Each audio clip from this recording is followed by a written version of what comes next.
in the past, religion was inseparable from the state and society. In a sense, religion was the state. It was the organizing mechanism that was able to scale society beyond small tribes of hunter-gatherers. And we see that many of the ancient megalithic structures, they all have enormous spiritual and religious significance. In many cases, these structures are really the only artifact we have of many lost civilizations, and it kind of reveals how important deity worship and rituals were to them. Often there would be a priestly caste as well as a temple in which the society orbited around. And it was almost never, sort of this self-serving religion, like a religion for the enlightenment of the people, but the people in service of the religion or the cult. And it's really, when you think about it, it's kind of mind-boggling, because if you think about ancient societies, resources were a lot more scarce than they are today, and these resources were a lot more hard to come by. Yet we have these megalithic structures, which are often ceremonial, ritualistic, and religious in nature, that they spent millions and millions of man-hours building with crude, primitive tools. So it really it's hard to even imagine like what would justify their time and resources into building these things when, a bad winter or bad growing season could wipe out your crops and your children could die. You're risking a lot by investing this much into these structures, but it, for some reason, was so important to them that they endeavored to engage in these projects and build these structures that would, last millennia. And this just drives home the point how deeply important the religion was and being connected to the divine, and that the divine, gave their society purpose and meaning. And we also see this as well in the sort of leadership castes of ancient societies, where the king or leader, he was almost exclusively viewed as a divine creature, either an offspring of the gods or infused with the blood of a deity in some way. There's an academic term for this. It's called divine kingship. And one of the oldest examples of it was Niram Sin of Akkad. Indeed, it seems like no coincidence that Niram Sin was the ruler over the Akkadians when they grew beyond simply like a city-state and into an expansionist empire. It is believed that Niram Sin deified himself, which gave him sort of this divine mandate to expand the Akkadian borders indefinitely. And the divine kingship, it is found, it's pretty common throughout ancient cultures that, the king was this either partial deity or had the blood of gods in him. And this was sort of what lent him legitimacy. Now, to be fair, some people have criticized this idea and say it's not everywhere, and that's probably true. But I think we see it enough. It's enough of a through line in a lot of cultures that it is a thing to be observed, a pattern to be observed and take note of, as we moderns, to just see the sort of deeply religious nature of the state. For the ancient Israelites, during the time of the rule of the judges, the people demanded a king like their neighboring nations. And this may appear innocuous enough to modern eyes. However, the monarch held not only political significance, but theological and even supernatural significance to ancient Near Eastern peoples, as I've mentioned before, and the Israelites were no exception. And this was the Israelites themselves were like very peculiar in that they were one of by the time of the book of Kings and the rise of Saul and King David and Solomon, up until that time, they were sort of an outlier in that they didn't have these sort of supernaturally endowed monarchs ruling over them.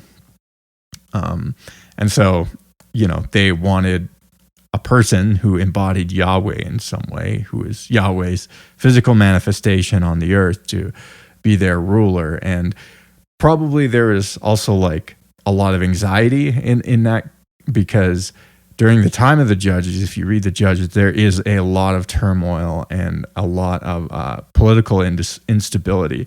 And you have all sorts of surrounding cultures that are expansionistic and want to take your land and kill your family and so on and so forth. And you see that they rally around these sort of godlike figure monarchs. And so there's sort of this, perhaps it's mimetic, but even somewhat practical desire to want to have a king who can unify the people and everyone can sort of rally around.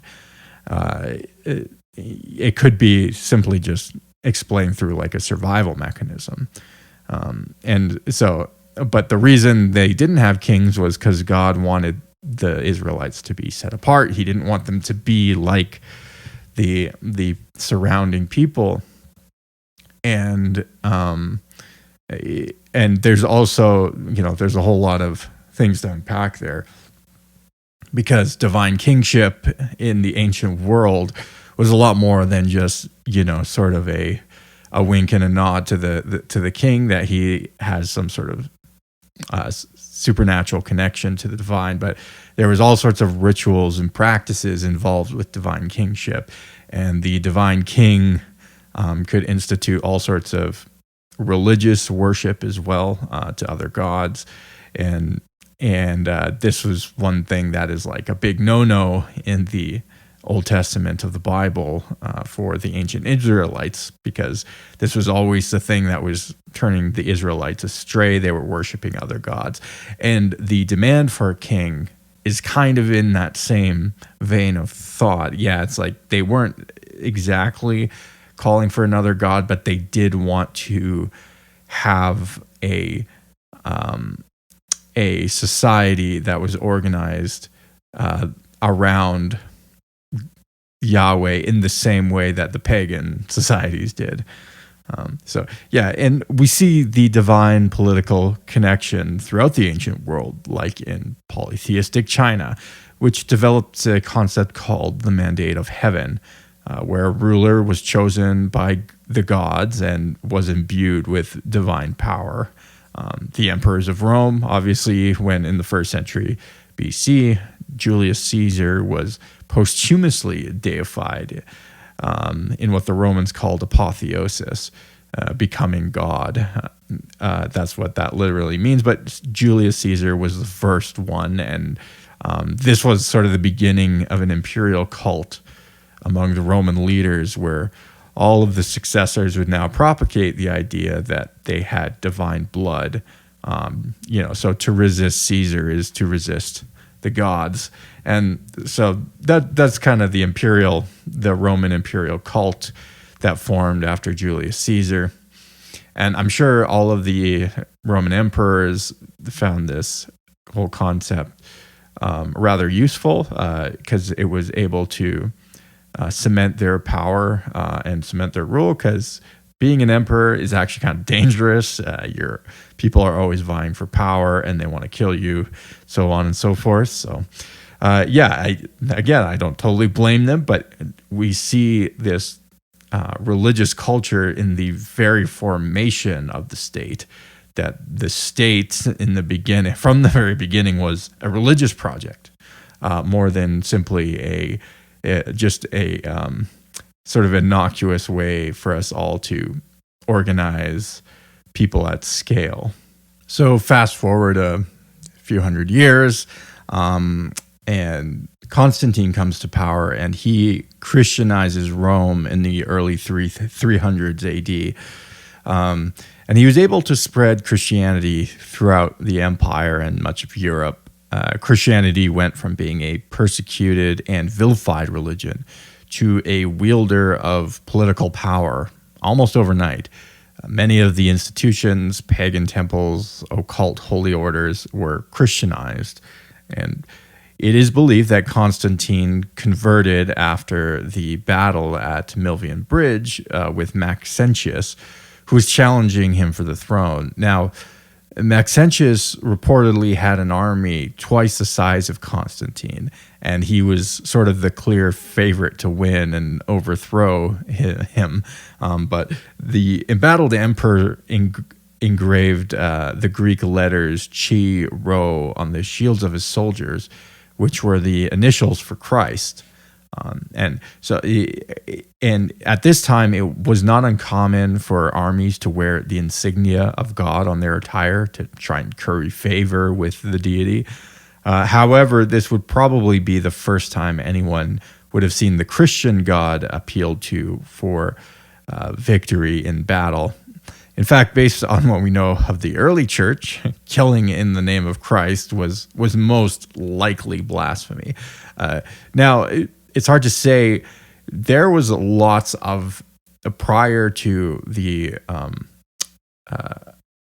Rome turning to Christianity, many of the Christians, actually, many centurions and Roman officers had deserted the Roman army because of their faith. And one of the main reasons was there was actually like a lot of like occult, sort of pagan cult practices in the Roman army and festivals and stuff that the soldiers were expected to participate and worship other gods. It wasn't even necessarily the killing, though, that was like a problem for them, because Christ said to love your enemies. But and the early church, in my estimation, was almost certainly pacifist, or very close to what we would understand as pacifist. So, there was the pacifism side of Christianity, and a lot of these Roman soldiers who were being converted were also being asked to participate in these pagan rituals, and that was a big no-no. So it was actually causing a lot of issues with the Roman army. That Christianity was spreading so much throughout the empire, and especially among a lot of poor people. And that's where you get soldiers from. You get it from the poor people who can't really afford much, because it's easier. But yeah, there's sort of these interesting dynamics. So it is, one wonders. There's been a lot of debate whether Constantine's conversion was in fact authentic. And I don't know. It could have been. I've read some people who think that it was, and I've read others who think that it wasn't, that it was like more political, because by this time Christianity was spreading so much, and Christianity was seen kind of as almost a very universal religion, and the Roman Empire had so many diverse cultures in them that they couldn't really wrangle them all together and unify them. So like Christianity was like this sort of politically expedient religion to adopt, to sort of in an unprecedented move to like switch from being pagan polytheists to monotheistic Christians. So there, I don't know. I don't know if Constantine was more cynical in his use of Christianity. I suspect there was a little bit of that, but I'm not going to say whether or not he for sure didn't have an authentic conversion experience. There are other stories that seem to indicate that he did, but I think, I do think at the Battle of Milvian Bridge, I think he was a pagan and just saw Christ as another deity, and so he put the insignia of Christ on his army and won the battle, luckily, and saw that as a sign that this is a good God to serve, right? Like it's hard to say if he truly abandoned his polytheism, or if Christ was just one of the pantheon. I don't know. I'm sure people who are more familiar with Constantine could comment on that more. I'm not exactly an expert in that field, but just a thought. So, after it became the official religion, the Roman Empire was split into East and West, and its power began to wane. But the church was stronger than ever, and to this day, one of the lasting vestiges of the Roman Empire is the Roman Catholic Church and the Vatican, obviously. But by this time, most of Europe had been Christianized, and its monarchies were legitimated by the church. This period was called Christendom, when Christianity had sovereignty over the state apparatus. And this isn't to say Christian kingdoms didn't go to war against each other. They certainly did. But it was far less common than against the pagan kingdoms. And in many cases, war had to be sanctioned by the Pope, and could even be stopped by the Pope as well. So Christianity was the rule. And again, a lot of people think that there was a lot less fighting amongst Europe for a good few centuries, up until into the later second millennium. But the first millennium was sort of like there wasn't as much fighting amongst Christian nations. There was obviously still some, but if you look on the time scale, it just wasn't as frequent. But yeah, then we go into the Protestant Reformation, and this presented sort of a whole new opportunity for the kings of Europe, because after centuries of having to contend with the papal political authority, as millions were converting to Protestantism, it gave a chance for many of the kings to rid themselves of the shackles of the Vatican once for all, particularly in places like Germany, Great Britain, Holland, Switzerland as well, a few other places where the Reformation really spread like wildfire. Of course, this was all prior to the so-called separation of church and state, so the monarchs still needed to be endorsed by a religious authority to legitimize their rule with the populace. But now they could do it with a local Protestant church that was disentangled from Rome, and that they could have a lot more power and influence over, and they didn't have to sort of appeal to some Italian in the Vatican. We see in the Church of England, the Anglican Church is like, it's specifically a state church, and the Queen of England is the head of the church, or rather the King of England now. So just a note too on the Reformation, there was actually two Reformations that happened. One became the more popular one, and the other sort of became more obscure and fringe, but they were called, the first one, the big one that we know of, Martin Luther, John Calvin, and so forth, they were part of the magisterial Reformation. And there was another Reformation that sort of, I think was sort of coincided, but also had its own stream, and it was called the Radical Reformation.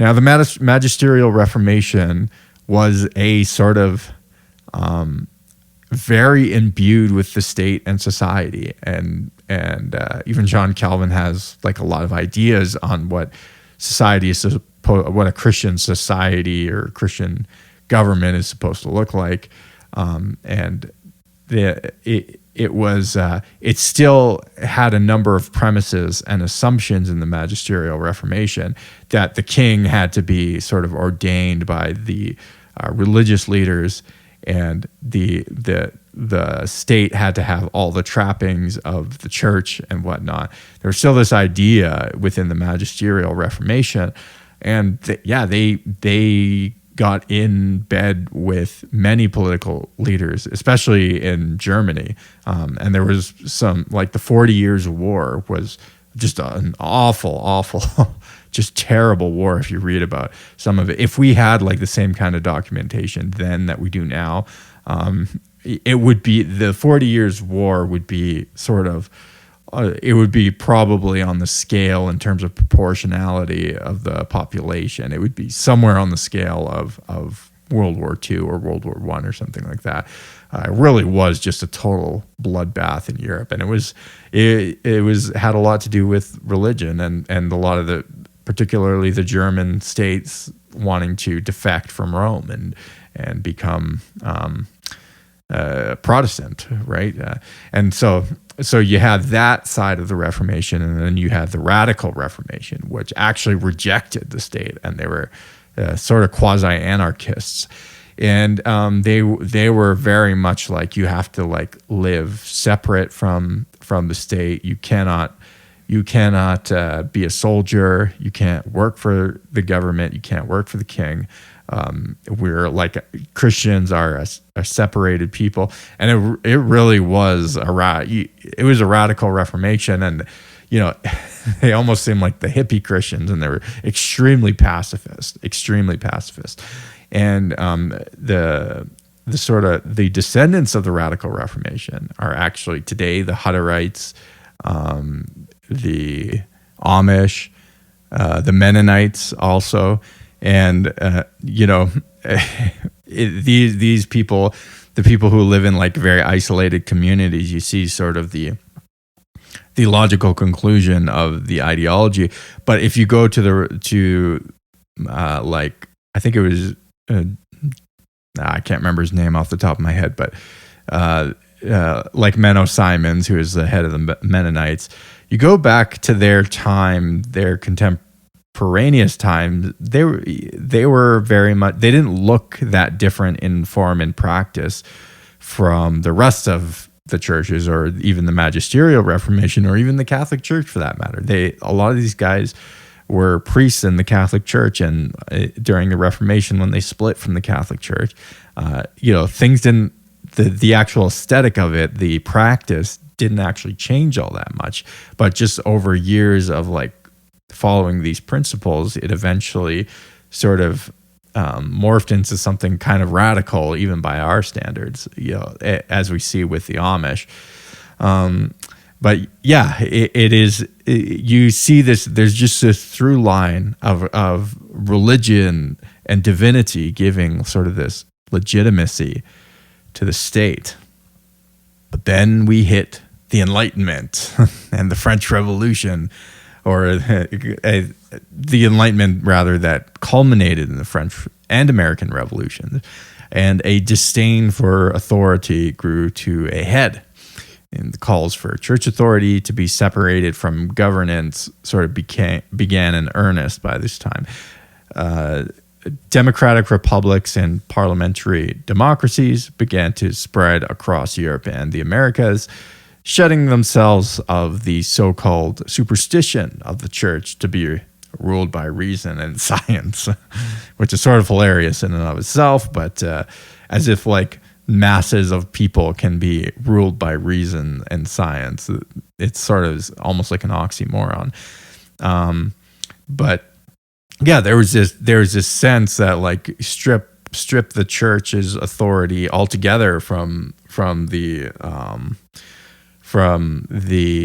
apparatus of the state. And so, for the next 100 years or so, and with the rise of the Industrial Revolution, there would be a tension in the Western world between the religious monarchical kingdoms and the secular nation state. And this would come to a head with the outbreak of World War I, where the governance deck would be reshuffled. And it sort of ended up relegating church authority to the back seat of the political order and elevating sort of the state apparatus and institutions to be the arbiter of morality and justice. So we see sort of the secular age really coming into fruition by this time, and people wanting, people demanding rule by the people, some sort of democratic rule, and in many cases that turned into socialism. In other cases, it turned into like more market liberalism. but yeah, this was sort of the tune was changing, so to speak. And with the conclusion of World War II, the nation state sort of became all encompassing, with the atheist regimes of the USSR, China, and Cambodia. They turned authoritarian and waged what can only be described as a holy war against the former paradigm, both literally and figuratively, and transforming the former religious orders into state institutions, replete with a new set of high priests, iconography, and sacraments. And this was true both for the authoritarian East and the so-called democratic West. So we sort of have this reversion to religion and a sacramental state. And that was almost inevitable, because now the state has assumed a position in society as the arbiter of truth, the judge of morality, and the source of ultimate meaning. And sure, it changed the language it uses and the mask it wears, but really it was incapable of being anything other than what it was by nature. So we see that we've changed the words that we use, but it's still really a religious organization, the state itself. It never changed. It's this through line of having to organize masses, millions of people. We've always had to appeal to religious and sort of religious concepts and acts of faith more than anything. It's like it's the proverbial "trust me, bro." Just believe in me, and if you don't, I'll point a gun to your head and make you. So one if you want to see a real good example of what I mean by this, so let's go back to January 6th of 2021. And this was a revealing moment for the Western democratic regime, where legacy media and politicians around the world spoke of the event in truly religious terms. That this really, what was just a glorified riot, was this sort of like taboo breaking, heretical, blasphemous act. It was like spitting on your mother's grave or something. Just the way they talked about it, and they clutched their pearls and waxed and waned over it. I think Joe Biden, in his addressing the issue in a press conference, he literally said that the protesters, the rioters, violated the sacred temple of democracy, which is just, it's really just a perfect, yes, that is how they view the state. That is how they view the state. That is how Stalin viewed the state. That is how Mao viewed the state. They saw themselves as really deified creatures, and they might not have used that old, religious terrible language, but at least there's something a little more honest about what the former state before, or the kingdoms were prior to the nation state.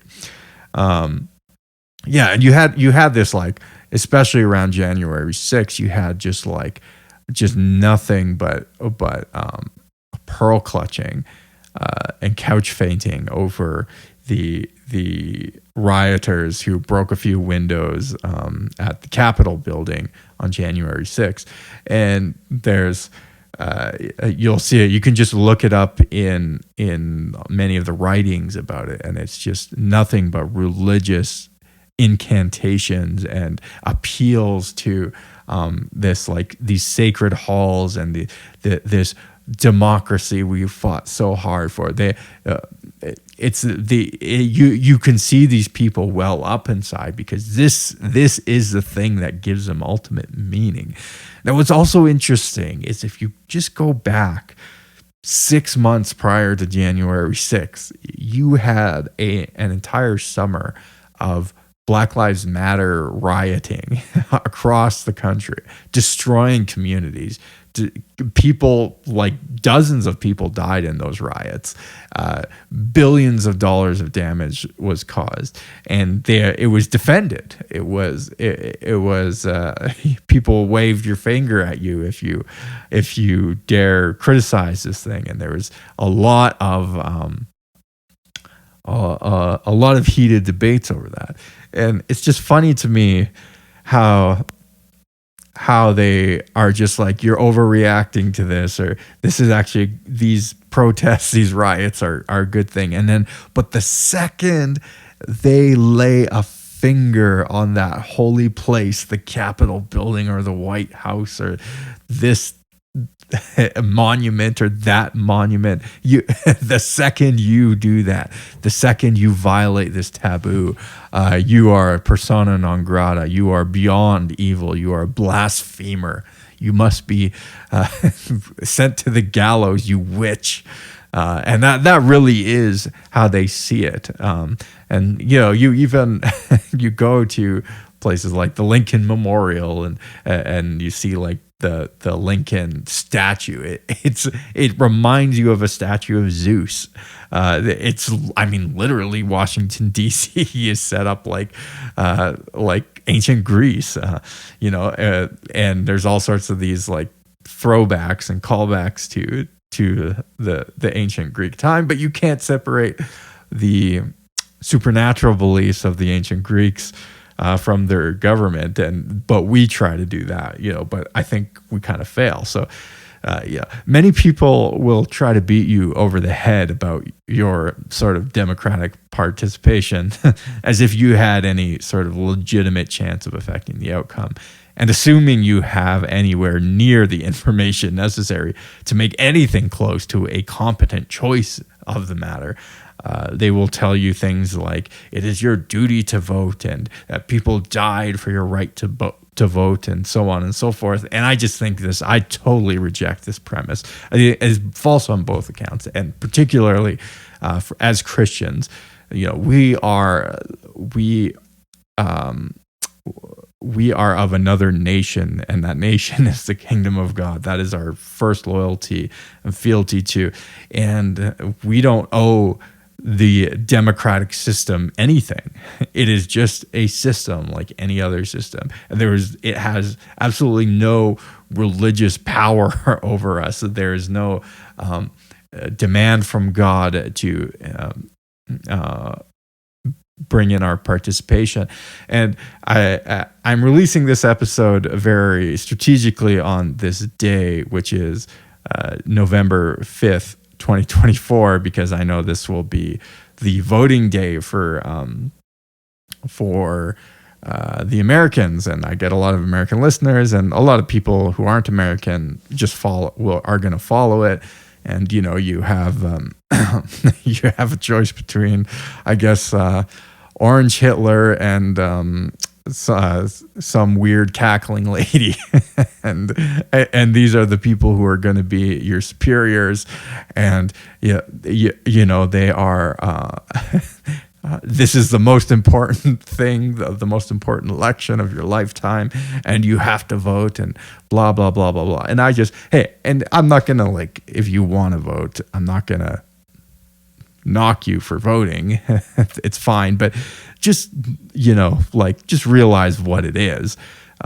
There isn't anything special or holy about voting and participating in any way, whether you're volunteering or going to town council meetings or what have you. It's fine to try to exert your influence, but I do think that we have to understand that our participation does not make us holy, and our lack of participation. And if you're like me, I view my participation as in some way giving consent to a system which I find morally bankrupt and wrong.